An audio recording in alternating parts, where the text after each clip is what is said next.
आहे मी मटण. हे 1.5 किलो मटण आहे. ह्या 1.5 किलो मटणासाठी लागणारं साहित्य जवळजवळ मी हे एवढं बोट म्हणजे 1.5 हे आलं, 1 लसुणीचा कांदा, 2 कांदे उभे चिरलेले, अगदी थोडी पाव चमचा हळद पूड, 2 चमचे मिरची पूड, हे बोट चमचे, हे 7 बोट चमचे भाजका मसाला, ही थोडीशी कोथिंबीर. ह्या मटणाला हे आलं, लसूण आणि कोथिंबीर ही वाटून गोळी लावणार. आणि हा कांदा हा भाजणीच्या कांद्याला बरोबर 1.5 किलो मटणाला हा सुका 1 नारळ कातलेला. आणि फोडणीसाठी हे 6 बारीक चिरलेले कांदे. आता हा कोकणी पद्धतीचं हे मटण असल्यामुळे अगदी अर्धी वाटी हे खोबरं, कोवळं खोबरं, ह्याचा मी रस काढणार. 1 जाड रस आणि पातळ रस. हे झालं ह्या 1.5 किलो मटणाचं साहित्य. 1.5 किलो मटण मी धुतलंय, एकाच पाण्यातनं धुतलंय आणि हे नीट केलं. आता ह्या नीट केलेल्या मटणाला ही आलं लसूण पेस्ट लावणार आहे. त्यातली ही फोडणीसाठी हे 2 चमचे मी बाजूला काढते. ही बघा, ही 2 चमचे फोडणीवर, कांद्याच्या फोडणीवर घालायला. आणि बाकी ही सगळी मटणाला ह्या फासणार आहे. ही बघा, जरा थोडा वेळ फासून ठेवायचं आणि ही मटण मग आम्ही फोडणीवर घालतो.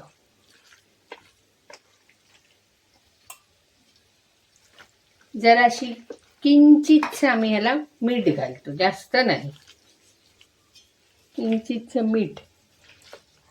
आणि हे असं फासून ठेवलं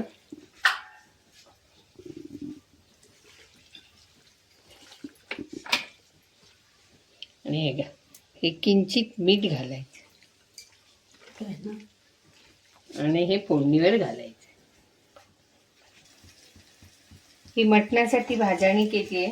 त्याच्यात मी तेल घातले, 1 बोट चमचा धणे घातले, 3-4 पाकळ्या लसूण, 1 मिरची आणि मगाशी दाखवलेला उभा चिरलेला हा कांदा. हे कांदा चांगला असा लालसर भाजला की आता हे जे सुकं खोबरं आहे, 1 नारळ, हा बघा, हे ह्याच्यात घालणार आहे आणि भाजून घेणार. म्हणजे ही भाजणी झाली.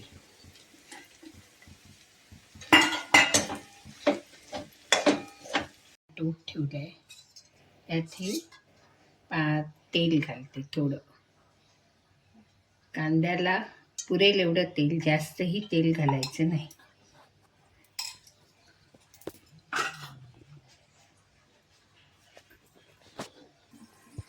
हे तेल गरम झालेलं आहे. आता हा कांदा टाकणार. बरोबर 10-1 मिनिटं हा कांदा भावायला लागतो. कांदा जेवढा चांगला भावेल तेवढं सगळी ग्रेव्ही चांगली येते.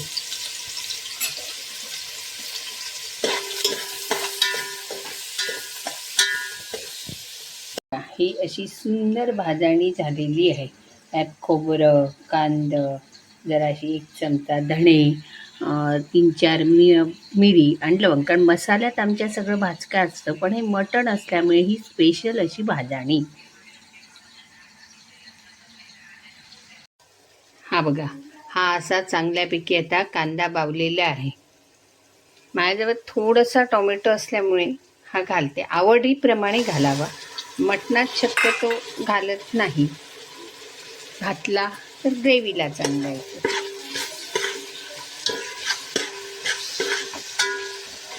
आणि हे 2-3 मिनिटं वाफ यायला द्यायची आणि मग जी आला लसूण पेस्ट काढून ठेवली आहे ती ह्याच्यावर घालायची. हा कांदा आता बावलाय. आता त्यात मटणाला आलं लसूण पेस्ट लावलेली आहे, थोडी आलं लसूण पेस्ट या कांद्यावर घालायची. कांदा बावला चांगला, त्याच्यावर घातलं आलं लसूण कोथिंबीर आणि 1 मिरची पेस्ट. ती छान वास येतो. आणि मग ते मटणाला आपण फासलेलं फोडीना ते त्याच्यावर घालायचं. हे 1-2 मिनटं असं चांगलं बाजूने तेल सुटलं की मग त्या मटण फोडी घालायच्या. साईडने तेल सुटलेलं आहे, तेव्हा आता ह्या ज्या फोडी आहेत मटणाच्या, आलं लसूण पेस्ट लावून ठेवलेलं, ह्या आता ह्याच्यात फोडणीला घालायच्या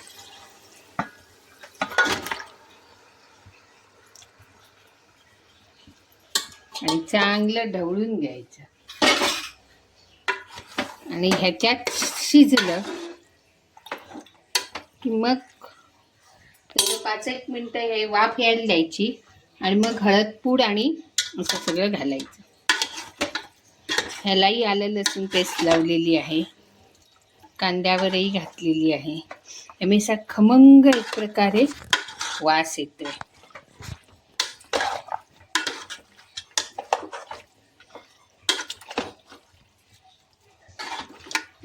असं चांगलं परतून घेतलं की बघा साईडने वाफ येते आपोआप. आणि वाफ आली की ही हळद पूड आहे, ही जर अशी ह्या आपण जे साहित्यात हळद पूड दाखवली आहे त्यातली थोडी ह्यात घालायची, थोडी मग घालायची. म्हणजे एक प्रकारे जो वास असतो ना तो हळदीने वास मारला जातो. आणि ह्याच्यात शिजवलं आणि की मग लहान मुलांना सेपरेट काढायलाही होतं. आणि शिजवतेवेळी वर झाकण जे ठेवतो वर पाणी घालायचं आणि मटणातही घालतेवेळी आम्ही गरम पाणी एका बाजूला करतो आणि ते हळूहळू घालतो. आलं लसूण पेस्टमध्ये हे सगळं मटण शिजलेलं आहे. आता ही हळद पूड घातली आहे,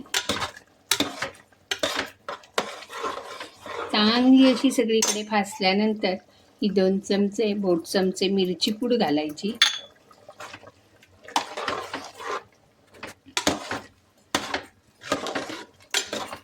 आणि मग हा भाजका मसाला घालायचा.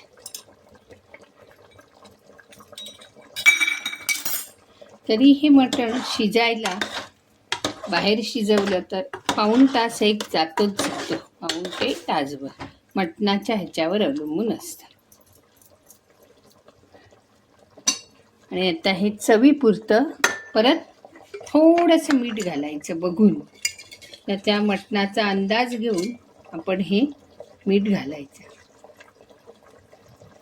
भाजलेलं आहे ह्याच्यात ही भाजणीचं वाटप, ते मगाशी भाजलेलं खोबरं आहे ते वाटप, हे सगळं आता मिक्स करून ह्यात घालते. आणि ते झाल्यानंतर हा रस, ही जी पद्धत आहे ही माझ्या आजी आणि अशी करायची, टिपिकल कोकणी पद्धत. ह्या पद्धतीने मी आज हे तुम्हाला मटण दाखवत आहे.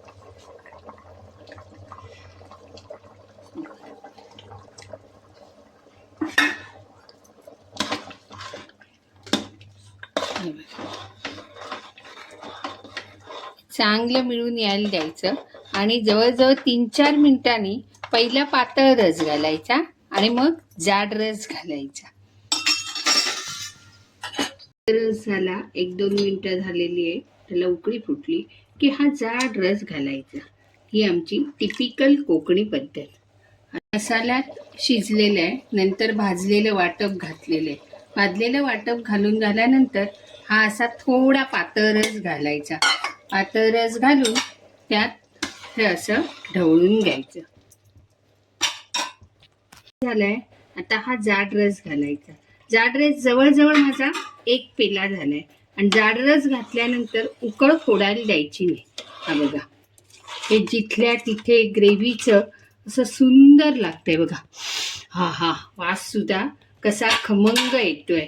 आणि त्याच्यानंतर त्याच्यावर जर अशी थोडी कोथिंबीर घालायची. ही मात्र उकळ जास्त फोडायची नाही, उकळायचं नाही, कारण आपण रस घातलेला असतो. ही टिपिकल आजी आईची पद्धत. मटण तयार. तुम्हाला हे सगळं माझं आवडलं मटणाची रेसिपी तर लाईक करा, शेअर करा आणि कॉमेंट्स करायला विसरू नका. धन्यवाद.